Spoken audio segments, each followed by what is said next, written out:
Thousands of German soldiers were captured at Stalingrad. Almost none returned. On February 2, 1943, the German Sixth Army surrendered to the Red Army. It was one of the greatest defeats in modern military history. The prisoners, exhausted by hunger and cold, were sent deep into the Soviet Union. The prisoners were neither interrogated nor identified. They were quickly sorted, put on sealed trains, and dispersed across a network of camps in isolated regions. No one recorded who they were or where they went. Over time, their names disappeared from the archives, and their families received only silence. What happened to the Germans captured after Stalingrad who never returned home? Stalingrad breaks the fall of Hitler's army. The bloodiest battle of the 20th century was agonizing in silence. For 6 months, Stalingrad had been reduced to a lunar landscape of smoking ruins and frozen craters.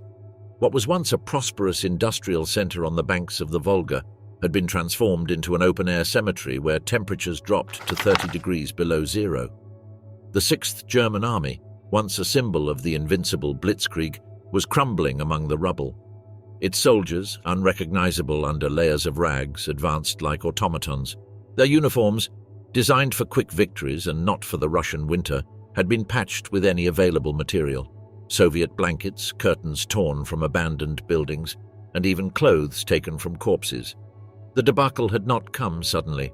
Months earlier, the Red Army had modified its strategy after the initial disaster of Operation Barbarossa.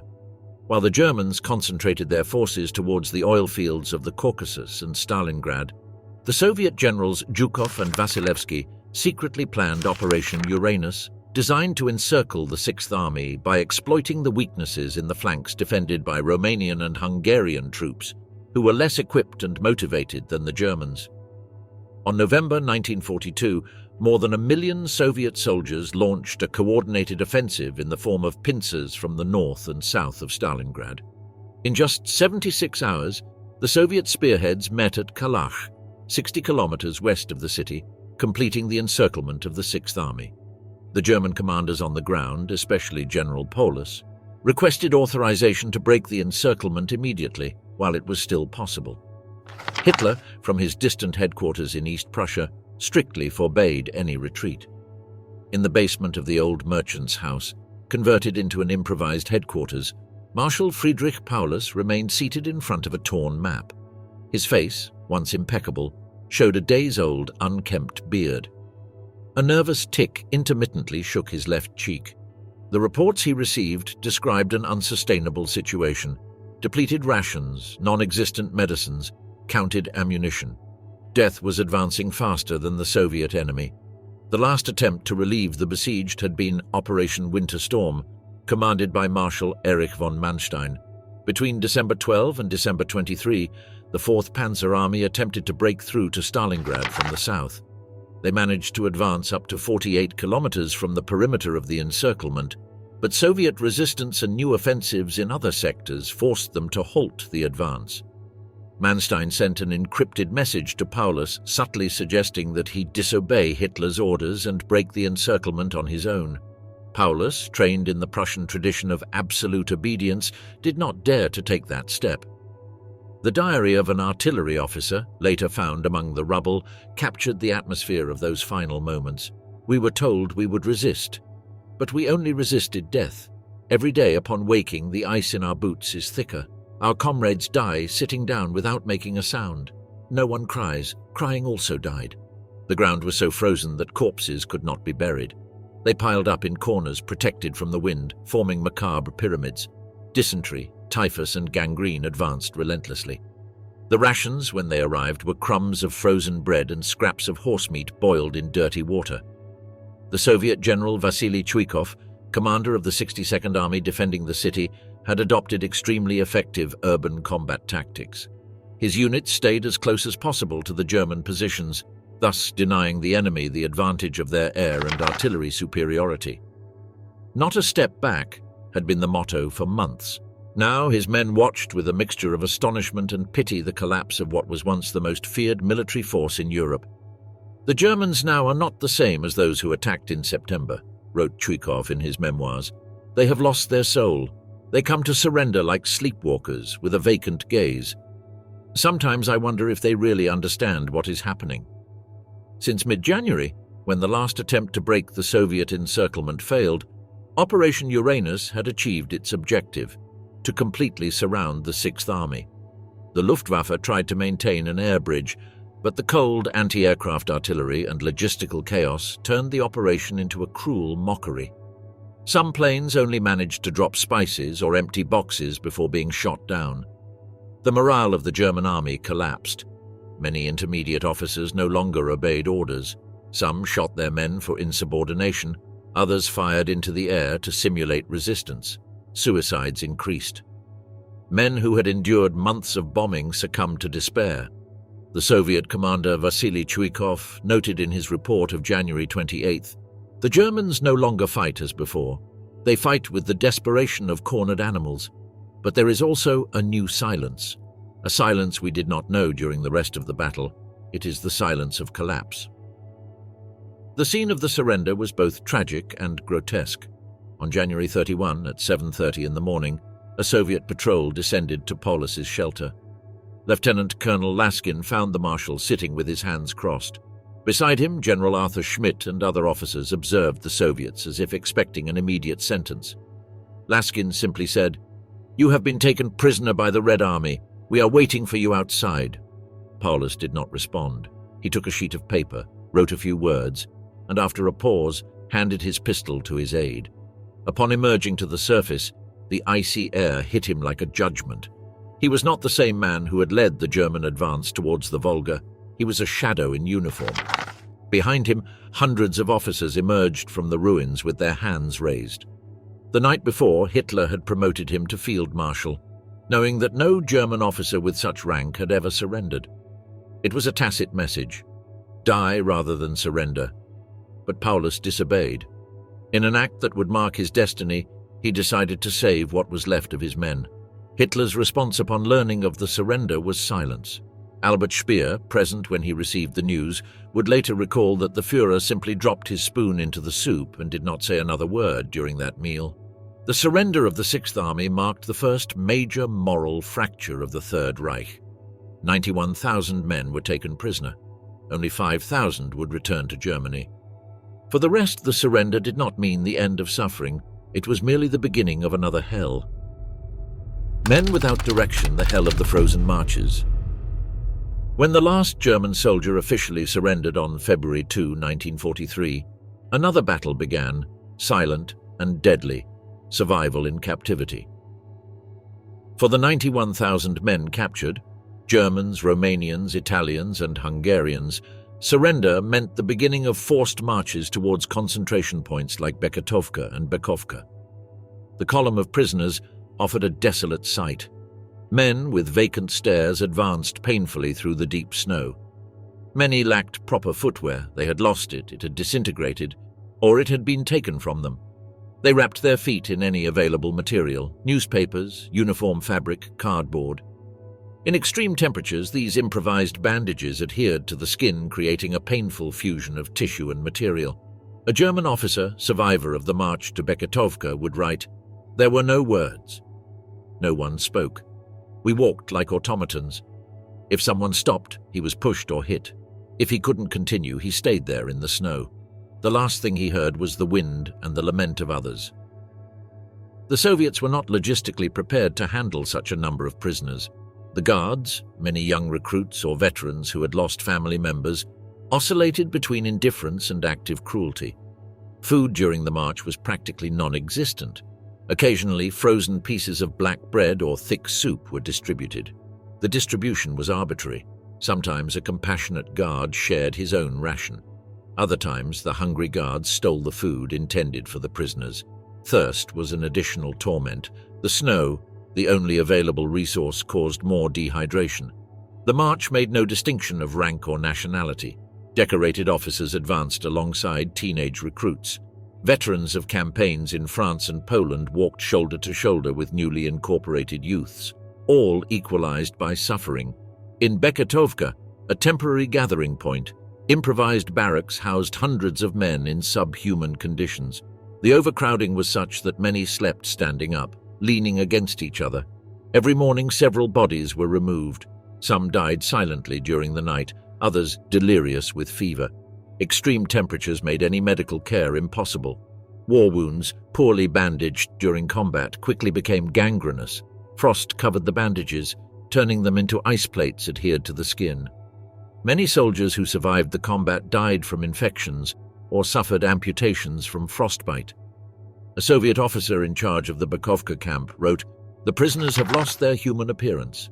They are tense masks over bones. Some try to sing, others sit in the snow and let themselves die. There is not enough space or food. The stench is unbearable. Sanitary conditions were non-existent. Basic needs were performed wherever possible without privacy. Dysentery, typhus, and other diseases spread rapidly. In areas where corpses accumulated, the guards used sticks to separate the living from the dead.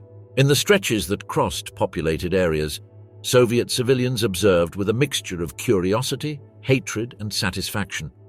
It was not uncommon to witness scenes where elderly women spat at the prisoners or threw stones. They had lost sons, husbands, homes. For them, these men represented the enemy that had destroyed their lives. Abuses occurred frequently. Young or newly arrived Soviet soldiers acted out of revenge. They beat with rifle butts, shot stragglers, or stole what little remained. A captured former Romanian soldier would recount, "A Soviet officer snatched my jacket, saying, 'My brother died in this place. You will live, but you will feel what he felt.' Then he forced me to march with my bare torso to the next village. The dead received no burial. They remained where they fell, sometimes stacked like wind barriers. Soviet patrols kept approximate records. 17 corpses at the side of the road, 34 at the stream crossing, 8 near the forest. Some attempted to escape, but very few succeeded. The patrols were armed and the prisoners too weakened. When a group of 6 Germans tried to flee on the outskirts of Krasny Oktyabr, they were captured and executed in front of the others as a warning. Amidst this despair, flashes of humanity emerged. Someone shared their meager food. Someone carried a wounded comrade. Someone sang old songs not out of patriotism, but as an anchor to their previous life. The journey to the transit camps lasted days. Some walked more than 80 kilometers among rubble and snowy fields. For those who arrived alive, the march was only the prelude to a captivity that for most would mean not returning home. Captives of the ice, slow death in the eastern camps. After the exhausting initial marches, the survivors were transported in cattle wagons to camps scattered throughout Soviet territory. The transfer was another test of endurance. The wagons, without heating or ventilation, housed up to 60 men in spaces meant for livestock. The journeys lasted weeks. Upon arrival at the destination, frozen bodies were often found in the corners. No precise record was kept of who boarded and who arrived alive. The Soviet system of prisoner camps, known as GUPVI, Main Directorate for Prisoner of War and Internment Affairs, was distinct from the more well-known Gulag intended for political prisoners. Although both depended on the NKVD, the GUPVI had its own administration and regulations. Formally established in 1939 after the Soviet invasion of Poland, by 1943 it already had a vast network of facilities hierarchically classified into frontline transit camps, regional distribution camps, permanent production camps, and specialized hospitals. The distribution of prisoners followed both practical and ideological criteria. The NKVD classified captives into categories that determined their fate and treatment: high-ranking officers with propaganda value, intermediate officers, non-commissioned officers and troops, specialists with technical skills, politically dangerous elements, SS members, Nazi commissars, etc., and members of friendly nationalities, Czechs, Slovaks, French who had been forcibly serving with the Germans. One of the most representative camps was Suzdal, known as Camp 160, in an ancient Orthodox monastery 200 kilometers from Moscow. Alexander Blank, a young Soviet officer assigned there as a translator, left a valuable testimony. Most of the prisoners showed no hatred, only resignation. They no longer believed in anything. They had crossed that line where even the survival instinct begins to fail. In ordinary camps like Bukovka or Tambov, prisoners slept in pits covered with tarps or overcrowded barracks. The rations consisted of black bread as hard as stone, boiled cabbage, or uncooked oats. This insufficient diet caused severe malnutrition and deficiency diseases such as scurvy or beriberi. Among the prisoners, those with medical training became crucial figures. Approximately 600 German military doctors and nurses were captured in Stalingrad. These professionals, under extremely precarious conditions, tried to combat epidemics and alleviate suffering with minimal resources. Dr. Ernst Günther Schenk, captured as a colonel medical officer of the SS, would later describe how they improvised operating rooms in infested barracks, used boiled pieces of sheets as bandages, and made surgical instruments from everyday objects. "We amputated without anesthesia," he wrote in his memoirs. "We used vodka for sterilization when available. Sometimes we operated by the light of candles made from animal fat. The hardest part was maintaining morale when we knew we were saving a man only to see him die of starvation later." Prisoner doctors faced constant ethical dilemmas: who to prioritize when resources were so scarce, how to distribute medications when every decision meant life or death. Some developed triage systems where the ability to work determined access to treatment, inadvertently reflecting the utilitarian logic of the Soviet system. Solidarity among prisoners of different nationalities emerged as a survival mechanism. Italians, generally more affected by extreme cold, received help from Germans and Romanians to build improvised shelters. Hungarians, who in many camps retained agricultural knowledge, taught how to identify edible plants in the surroundings. At the Novocherkassk camp, a group of German, Romanian, and Ukrainian prisoners organized a rotating system where the strongest worked for the sick, sharing additional rations obtained. Hygiene was non-existent. Lice proliferated in such quantities that prisoners spent hours trying to eliminate them without success. Skin, respiratory, and intestinal diseases spread rapidly. Chronic dysentery was so common that some camps designated specific areas as latrines, although many, too weak, defecated where they slept. In 1943, a typhus epidemic broke out in Suzdal. Blank describes, "The infirmary wing became an agony chamber. Doctors worked with reused bandages without medication or hot water. There were nights when 20 or 30 bodies were removed without anyone speaking of it." Forced labor was another brutal aspect of captivity. Depending on the location, prisoners worked in quarries, logging forests, building railways, or cleaning destroyed cities. In the Volga-Don complex, they unearthed sunken ships or recovered machinery. In Siberia, they built railway lines in extreme temperatures.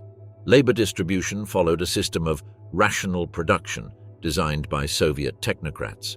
Prisoners were classified into 5 categories based on their physical capacity, from Category 1, heavy work in mines and construction, to 5, invalids and chronically ill.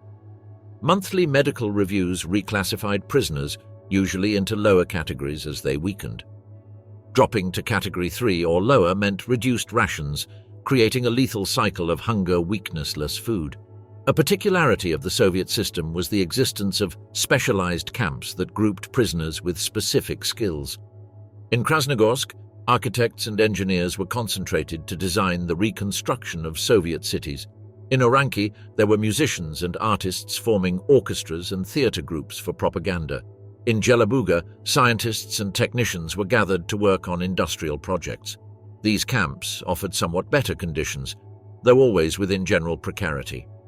Workdays could extend 12 hours, with brief breaks for insufficient meals. Production quotas were unattainable for weakened men. Non-compliance meant ration reduction or physical punishment. Some camps implemented systems where performance determined the amount of food, creating a spiral of hunger and weakness. Punishments were arbitrary. Guards driven by revenge beat prisoners for minor infractions, speaking during roll call, falling asleep during work, warming up without authorization. Other punishments included confinement in cells where nighttime temperatures could be lethal, or ration reductions. Of the 91,000 German soldiers captured in Stalingrad, only 35,000 survived to be transported to permanent camps. Of these, at least half died in the first 6 months. In camps like Saparovka or Zilovo, the daily mortality rate exceeded 10% during the winter of 1943. Despite this reality, the USSR projected an image of humanity in the treatment of prisoners. In selected camps, especially those visitable by international observers, cultural activities were organized: reading clubs, choirs, theatrical performances. Some officers were allowed to read classical works or participate in debates with Soviet officers. But this facade only reached a minority, usually high-ranking officers or collaborators with Soviet propaganda.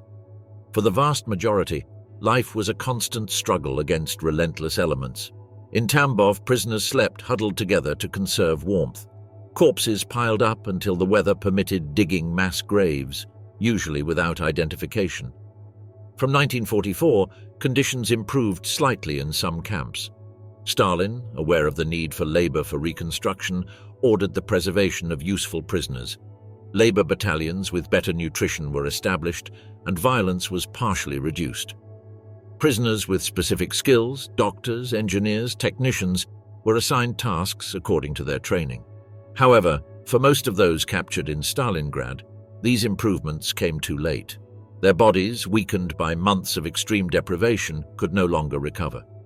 The physical and psychological aftermath was irreversible. When the last group of survivors returned to West Germany in 1955, barely 5,000 remained alive. The Soviet camps were not designed as extermination camps in the Nazi style.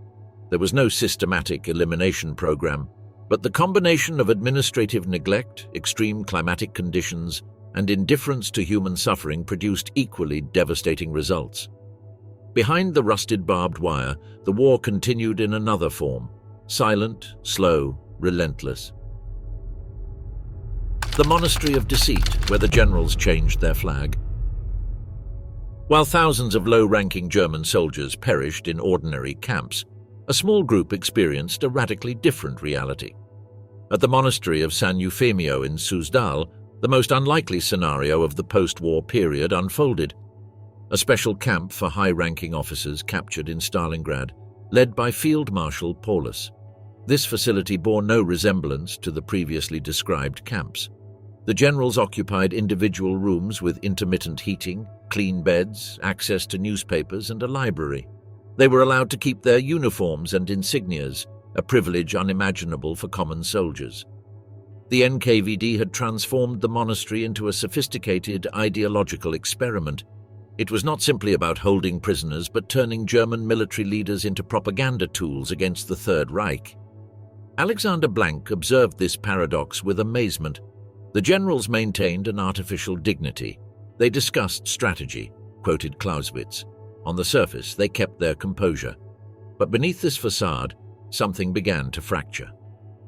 Life followed established rhythms. The officers strolled through the courtyards, exercised, read Soviet newspapers, and received authorized visits. Meals, though simple, were regular.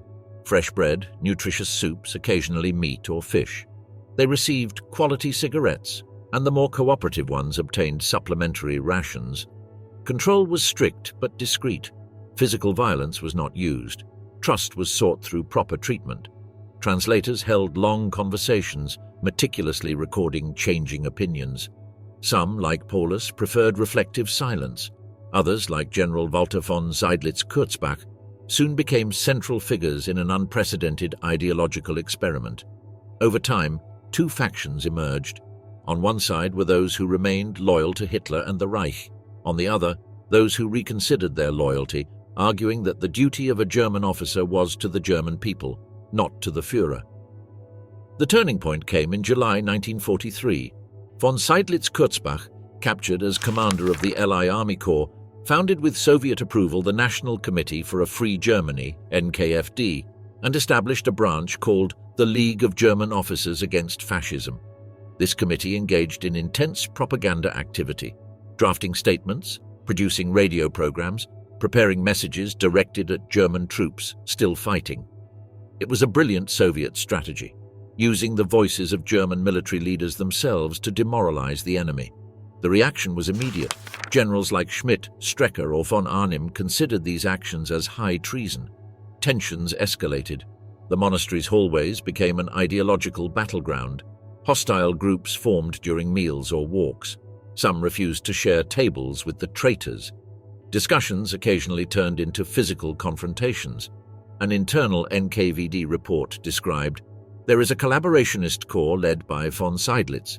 Field Marshal Paulus maintains a distant attitude, observing without intervening. Some officers adopt neutral positions out of fear or distrust. Paulus's case deserves special attention. As the first German field marshal to surrender, his figure acquired exceptional symbolic value. Of reserved personality, he initially stayed away from the anti-fascist committee. In his monastic cell, Paulus translated Marx's texts, read Engels' works, and reflected on Germany's fate. According to Blank, he wandered the cloisters alone like an imperial ghost.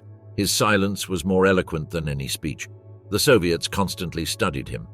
It was not until 1944 that he issued his first critical statements against Hitler. In a radio broadcast, he denounced the war as an ideological madness driven by criminals. The impact was immediate. Soviet propaganda exploited this psychological blow, Hitler's field marshal against the Führer. The Wehrmacht responded by branding him a traitor. His transformation was not sudden. For months he resisted pressures. The murder of his wife in Berlin, attributed to the Gestapo, seems to have been the definitive catalyst. From then on he collaborated with the committee, though without the fervor shown by Seydlitz. His evolution was that of a broken man, not a convinced one. The Susdal camp became a propaganda showcase. Selected journalists and correspondents documented the supposed re-education of the German officer corps. Political debates, theatrical performances, readings of Goethe, and even Catholic masses officiated by prisoner priests were photographed. The message was transparent. While Nazism was dying in Soviet camps, a new Germany was being born, anti-fascist and rational. The committee's statements were broadcast via loudspeakers toward German lines. Thousands of leaflets with words from Paulus and Seydlitz were dropped over German positions. The paradox was devastating. The soldiers who heard these messages, if captured, died en masse in miserable camps. Those who uttered them slept under decorated vaults and received hot coffee every morning. In 1946, the Susdal camp was closed. Most of the generals were transferred to the Voikov camp or repatriated. Some, like von Seydlitz, returned to East Germany and held positions in the communist administration. Others, like Paulus, lived in the GDR as marginal figures. None would ever command troops again. The monastery of Susdal, now a museum and World Heritage Site, preserves few traces of its past as a prisoner camp. But between its walls still echoes the paradox. While thousands died forgotten in the Siberian tundra, others debated the future of their country in medieval cloisters, trapped not only by the ice but by their own decisions. Buried by history, the forgotten corpses of the Volga. The silence that covered Stalingrad after February 1943 was only apparent. Under the ice, among ruins and in the depths of the Volga, the bodies of hundreds of thousands of fighters remained. Most would never be identified. For them, the war did not end with the surrender, but with disappearance. 80 years later, the Earth continues to reveal its secrets. Each recovered identification tag returns a forgotten story, a name lost in the vastness of a mass grave that extends from the Volga to Siberia. After the surrender of the Sixth Army, Soviet troops and civilians faced a monumental task: burying the dead. The cold had preserved many bodies in grotesque positions. The frozen ground made burials extremely difficult. Bomb craters, anti-tank trenches, and collapsed buildings were used as improvised graves. Soviet Colonel Andrei Grechko wrote, "It was impossible to count the dead. We buried 100 per day, sometimes 300. Some remained frozen standing, still holding their weapons. The procedure consisted of stacking corpses in trucks or sleds and transporting them to the outskirts of the city. There, pits were dug where layers of bodies alternated with quicklime and soil. Identifications were exceptional. Occasionally, tags, notebooks, or letters were collected, but generally the bodies remained anonymous. The priority was to clear the field for sanitary reasons. No one thought about individual monuments. The war continued, and death had become routine administration. Among the remains exhumed decades later, some showed disturbing signs: hands tied with wire, precise shots to the back of the head, bodies without visible external wounds. Forensic investigators found these patterns repeatedly since the 1990s. Declassified NKVD archives reveal summary executions of prisoners considered members of special units, identified as SS, or suspected of crimes against civilians.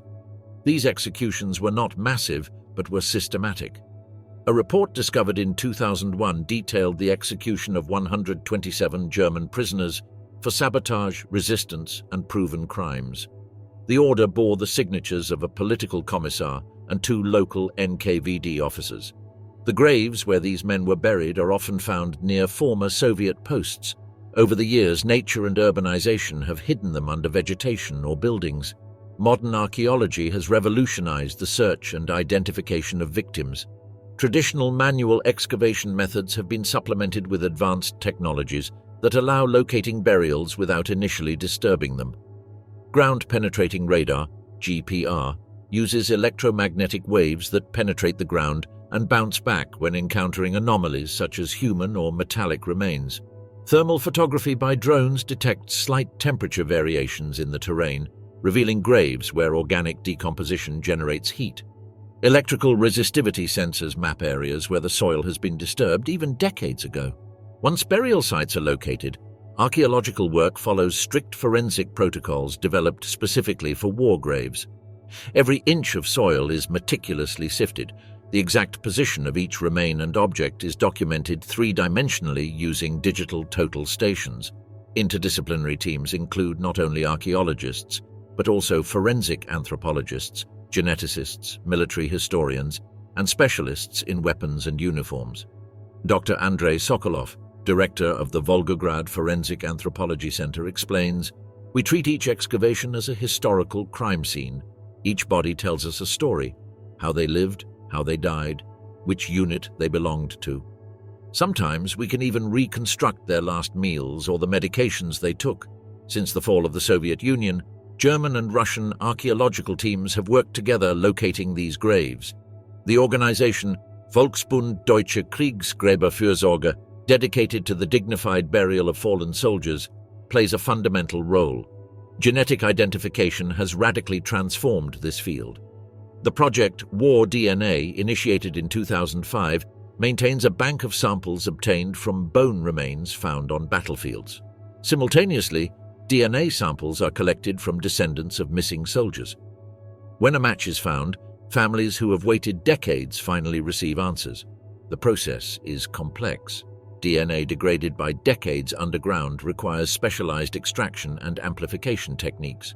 Mainly mitochondrial DNA markers are used, which are transmitted through the maternal line and are more resistant to degradation than nuclear DNA.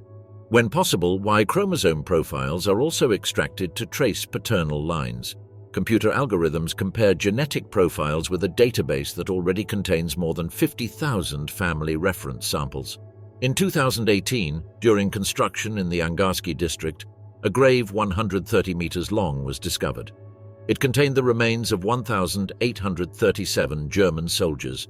Some retained identification tags, others carried personal effects, rusted watches, deteriorated letters, medals, rings engraved with names. Archaeologist Thomas Müller described, "The bodies were in layers. Some retained fragments of uniforms. There were helmets embedded in the mud, bones marked by burns, and boots aligned like a ghostly procession." The case of Wolfgang Geringer illustrates the impact of these identifications. In 2021, after 78 years of uncertainty, a family from Stuttgart received confirmation that the remains of their grandfather, a soldier of the 76th Infantry Division, had been located in a mass grave near Gorodische. The identification was possible thanks to a gold dental plate with initials engraved, later confirmed through DNA. The granddaughter, who never knew her grandfather, traveled to Russia for the reburial ceremony. "I didn't know I would cry for someone I never met, but I felt something close, not just for me, but for my mother, who died without knowing what happened to her father." The digitization of Soviet and German military archives has created new opportunities for identifications.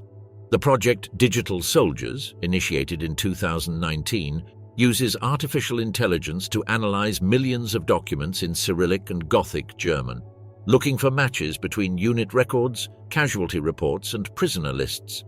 This technology has allowed locating and identifying hundreds of soldiers considered missing for decades. Erika Voss, An 87-year-old Berliner received in 2020 a ring with the initials of her brother Heinrich, missing since 1943. We spent our whole lives wondering where he was. This ring is his voice, telling us he was there, that he wasn't forgotten.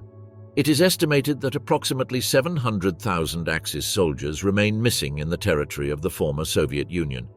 Many were buried in combat positions, others perished in camps without records. The figures are necessarily approximate because many bodies remained under collapsed buildings or were simply abandoned. New graves are discovered annually. In 2022, near Kalach-na-Donu, a tomb with 214 bodies was found. Some wore insignias of the 297th Infantry Division. Among them, a tag with the name G. Brunner allowed contact with his granddaughter in Bavaria. Exhumations continue systematically. Archaeological teams, assisted by trained dogs and equipped with metal detectors, methodically traverse the region. The soil of Stalingrad continues to reveal secrets kept for decades. During the Soviet period, these exhumations were taboo. The government denied or minimized mass graves.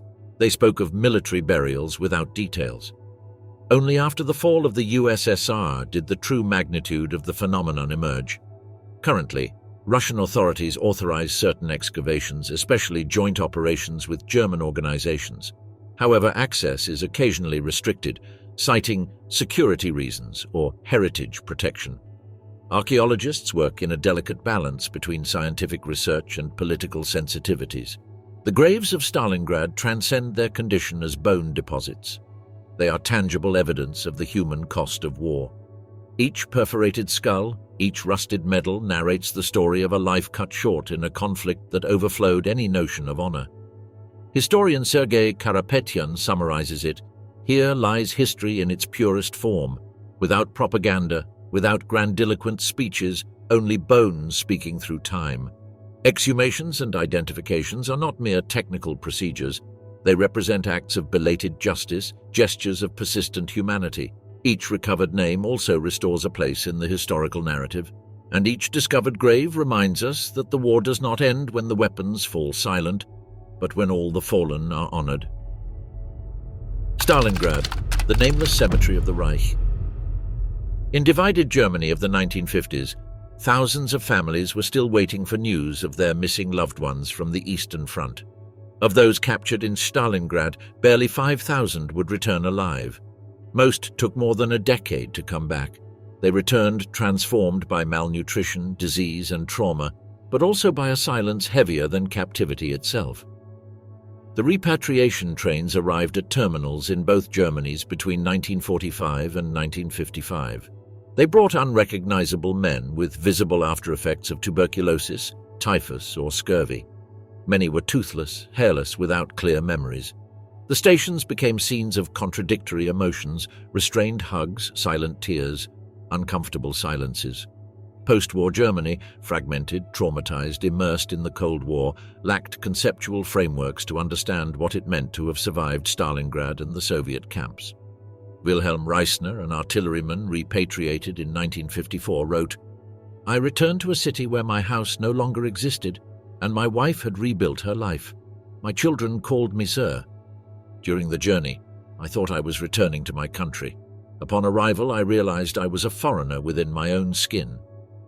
The survivors gradually began to narrate their experiences, though the first published memoirs took decades. The stigma was too intense. In West Germany, prisoners were avoided being mentioned out of fear of reawakening traumas or out of shame. In East Germany, the official discourse only celebrated those who embraced anti-fascism. The psychological impact on the survivors was profound and lasting. Psychiatrist Alexander Mitscherlich, a pioneer in studying war trauma in Germany, documented from 1950 what he called the Stalingrad survivor syndrome. Its characteristics included severe dissociative states, intrusive flashbacks triggered by everyday stimuli, especially related to cold or hunger, compulsive food hoarding behaviors, and what he termed frozen affect, inability to experience positive emotions and form new emotional bonds. "These men survived physically," wrote Mitscherlich, "but they left essential parts of their humanity in those camps. Extreme and prolonged hunger permanently alters not only the body but also the perception of the world and the ability to trust. Returning to family life presented particularly complex challenges. Wives had developed forced independence during the decade of absence. Children had grown up without a father figure or had built an idealized image of the absent father that painfully contrasted with the fragile and traumatized man who returned. Historian Frank Bies documented numerous cases of families disintegrating after repatriation, not due to lack of will, but due to the impossibility of reconciling divergent experiences. Martha Hildebrandt, the wife of an officer repatriated in 1949, recounted, "The man who returned was not my husband, though he had his face and name. He didn't speak, barely ate, startled at any noise. At night he screamed names I didn't know. When our son ran to hug him, he stiffened as if physical contact burned him." The accounts of survivors like Richard Lawrence, Beyond the Dawn, or Helmut Qualtinger, Ice and Hunger, offered the first detailed descriptions. They narrated endless marches, abandoned bodies, comrades turned into shadows. They explained how they rationed bread down to the last crumb, how they clung to songs or prayers to preserve sanity. In their testimonies, they identified the camps by numbers: Camp 160 in Suzdal, Camp 27 in Siberia, Camp 74 near Rostov. Others simply mentioned the forest, the quarry, the mine. Many didn't know their exact location. They only knew that each dawn represented another victory against death. Labor integration proved equally problematic. Many survivors lacked the physical capacity to perform manual labor. Their pre-war skills had become obsolete in societies transformed by reconstruction. In East Germany, repatriates additionally faced political suspicion. Had they been ideologically contaminated during their captivity? Were they potential Soviet spies or, on the contrary, maintained hidden Nazi loyalties? Specific aid organizations were established for repatriates, such as the Heimkehrverband in West Germany, which provided legal assistance for pension claims, adapted vocational training and support groups. In contrast, the GDR incorporated its repatriates into socialist party structures, offering political integration in exchange for public testimonies about their re-education in captivity. Repatriates faced what we would now diagnose as severe post-traumatic stress disorder. However, in the 1950s, such a diagnosis did not exist. Symptoms, nightmares, flashbacks, hypervigilance, disproportionate reactions, were attributed to personal weakness or war after-effects without specific treatment. Erwin Müller, repatriated in 1955, was institutionalized after presenting episodes of paranoia and mutism. Only after years was he able to partially verbalize his experiences.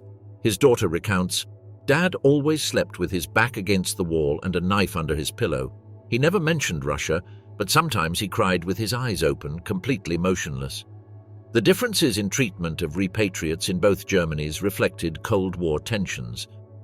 In the Federal Republic, survivors received modest economic compensation as part of the War Victims Assistance Program, although they often had to litigate for years to prove their status. In the Democratic Republic, they were offered housing and health privileges in exchange for participation in German-Soviet friendship circles, and testimonies validating the official narrative of their political awakening in captivity. The repatriation process was prolonged and complex, marked by diplomatic tensions. The Soviet Union deliberately retained prisoners, using them as labor for reconstruction tasks in Siberia, Donbass, or the Urals. They worked in mining, collectivized agriculture, or battlefield cleanup. The first significant group was repatriated in 1946, though it mostly consisted of terminally ill individuals.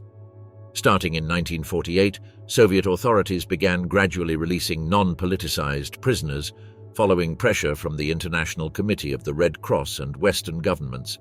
The largest contingent, approximately 2,000 men, returned in 1955 after direct intervention by Chancellor Konrad Adenauer, who personally negotiated with Khrushchev. This gesture was simultaneously presented as a Western political victory and an example of Soviet benevolence. Meanwhile, re-educated prisoners were used for propaganda purposes. In the German Democratic Republic, some former officers of the National Committee for a Free Germany held positions in the communist state apparatus, presented as examples of ideological redemption, from fascism to socialist fraternity.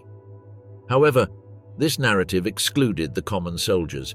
Institutionalized history ignored them. They were neither considered heroes nor martyrs. They simply constituted uncomfortable shadows of the past that both German states sought to overcome. For decades, the survivors lived in a kind of inner exile. Veterans associations barely included them. Authorities ignored them. Educational institutions omitted their existence. At family gatherings, their stories proved uncomfortable and were diverted to less disturbing topics. Only from the 1990s, with the opening of Soviet archives after the fall of the wall, did social perception change. Documentaries like Stalingrad, Die Heimkehrer, 1993, and exhibitions like Gefangen in Russland, 2002, finally offered public space to these silenced voices. In these exhibits, facing display cases with worn uniforms, letters from Camp 160 or improvised notebooks, many visitors discovered for the first time that other war, the one fought silently after the defeat. Karl-Heinz Fricke, a Karaganda survivor, summarized the experience. "We survived the Russians, but not the memories." Friedrich Klemm, captured at 18 and released at 29, wrote, "I saw more friends die in peace than during the war, not from bullets, but from the inability to relearn how to live." Currently, practically all of those 5,000 survivors have passed away. Their testimonies endure in diaries, interviews, publications, and also in the persistent echo of stations where men arrived who no longer recognized the world nor themselves. Buried memory, Stalingrad as the crypt of the Third Reich. On the banks of the Volga, in what was once Stalingrad, stretches the largest open-air crypt of the 20th century. Among hills marked by thousands of projectiles and plains where steel and ash shaped a new geography, history whispers from beneath the ground. Stalingrad is a collective epitaph, the anonymous tomb of an army and simultaneously the altar of a war that redefined the limits of the imaginable. Renamed Volgograd, the city preserves vestiges of that battle that transformed every corner into a trench and mausoleum.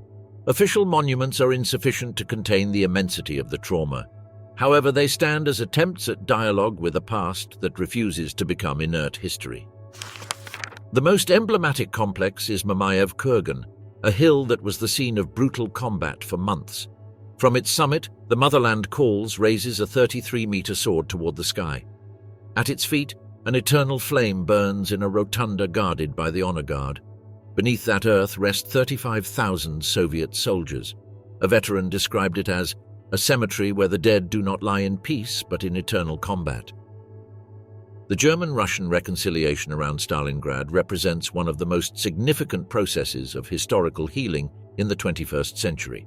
What for decades was a field of ideological polarization has gradually transformed into a space of shared mourning. In 1999, after complex diplomatic negotiations, the German military cemetery of Rossoshka was established, 37 kilometers from Volgograd. Simultaneously, the adjacent Soviet cemetery was renovated, separated only by a neutral strip. Annually, official delegations from both countries hold joint commemoration ceremonies. What is most significant is the growing presence of private citizens, descendants of Soviet and German fighters who discovered, often with surprise, their ability to share grief while respecting divergent memories. Marina Sorokina, descendant of a Soviet defender, and Ernst Weber, grandson of a missing German soldier, founded the project Memory Dialogues in 2015. This initiative brings together families from both sides to exchange stories, photographs, and, when possible, personal objects recovered from excavations. "We do not share the same historical memory," explains Sorokina, "but we discover that we can mutually respect our griefs without falsifying our truths." Since the 90s, urban projects and excavations in Volgograd have regularly unearthed the forgotten. Human remains in old defensive positions, many with equipment, perforated helmets, deformed identification tags. Each find simultaneously provokes historical disturbance and emotional catharsis for families who for generations were unaware of the fate of their ancestors. Historical tourism has experienced a notable boom, transforming the local economy. Annually, more than 600,000 visitors tour sites related to the battle. Although the majority are Russian, the number of German tourists is constantly growing, now forming the second largest group. Local authorities have developed specific infrastructures for this type of tourism: multilingual interpretation centers, augmented reality applications that overlay archival images onto the current landscape, specialized thematic routes. Stalingrad is now two overlapping cities, explains Mikhail Voronin, a guide specializing in historical tourism. The modern, reconstructed city and the ghost city that comes back to life under our feet when we dig, when we show superimposed photographs, when we tell stories. Tourists do not seek grandiose monuments but human connections with the past. Several German-Russian educational projects use Stalingrad as a laboratory for shared history. The program Two Views, One History annually gathers high school students from both countries to jointly investigate archival documents, conduct interviews with survivors and their descendants, and produce collaborative historical narratives. Participants work in binational pairs, actively confronting their divergent historical perspectives. At first, there is mutual distrust, explains Olga Nikitina, the program coordinator. Russian students arrive influenced by heroic narratives of resistance, Germans by discourses about prisoner suffering, but when they work directly with original documents and listen to testimonies, they discover the human complexity beyond national myths. Stalingrad does not possess only official monuments. Its true marks are the visible scars on deliberately preserved buildings, the still perceptible craters, the shrapnel marks on surviving walls. Also in improvised altars, plaques with engraved names, eroded crosses, rusted helmets on stones with wildflowers, places without institutional surveillance but overflowing with human meaning. Contemporary historiographic debates about Stalingrad have evolved significantly. Simplified nationalist narratives, Soviet or German, have given way to transnational approaches exploring common experiences of suffering and survival. Historians like Jochen Hellbeck, Anthony Beaver, and Catherine Merridale have reconstructed the battle not just as a confrontation between two political systems, but as a shared human tragedy where the boundaries between victims and perpetrators often blurred. The opening of previously inaccessible archives has revealed uncomfortable realities for both sides. The brutality of Soviet no-retreat orders that led to the execution of thousands of their own soldiers, German atrocities against civilians during the occupation, the calculated abandonment of prisoners by both sides, the propagandistic instrumentalization of suffering. Paradoxically, this shared recognition of responsibilities has facilitated historical dialogue. Every February 2nd, the date of the German surrender, Volgograd transforms into an international sanctuary. Elderly veterans, students, descendants of the fallen and foreign delegations march solemnly. Offerings are placed in the Rososhka cemetery, where Soviets and Germans rest separated by a neutral strip, as if history had not yet fully resolved its contradictions. In that cemetery, there is a black marble pavilion where, laser-engraved, thousands of names identify fallen German soldiers. Each year, new identifications are added from archaeological finds or reconstructed by historians and persevering families. Volgograd receives thousands of visitors annually. Some seek historical understanding. Others wish to physically approach a place that irrevocably transformed their family history.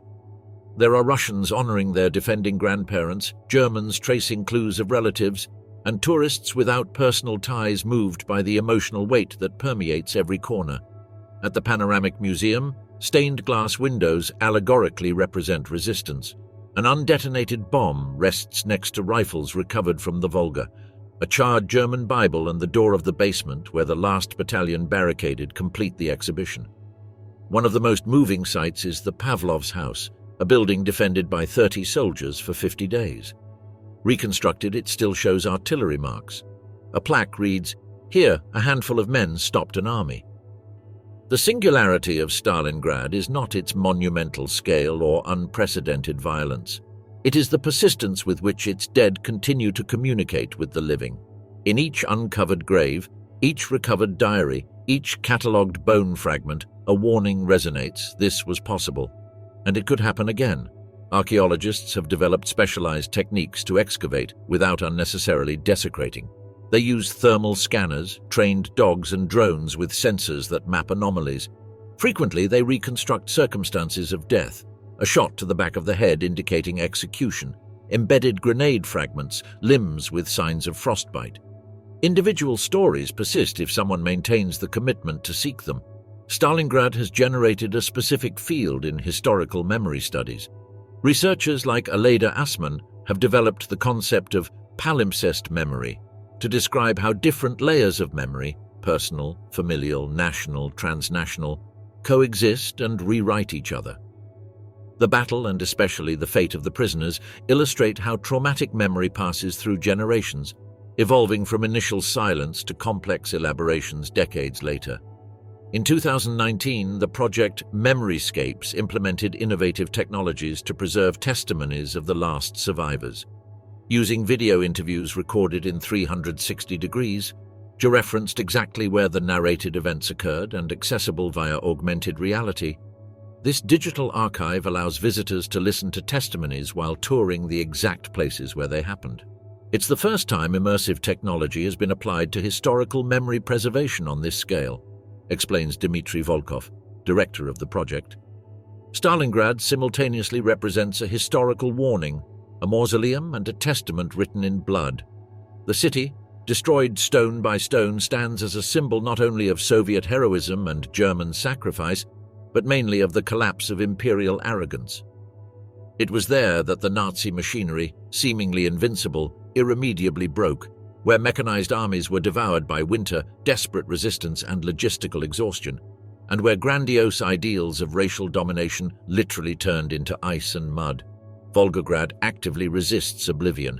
Annual ceremonies, archaeological excavations, constantly updated plaques form a living pedagogy of traumatic memory. Not as an exercise in self-pity, but as an ethical imperative. Stalingrad is not a closed historical chapter. It is a permanently open wound in the European consciousness. A city literally built on the bones of those who never returned, whose sacrifice transcends nationalist narratives of victory and defeat.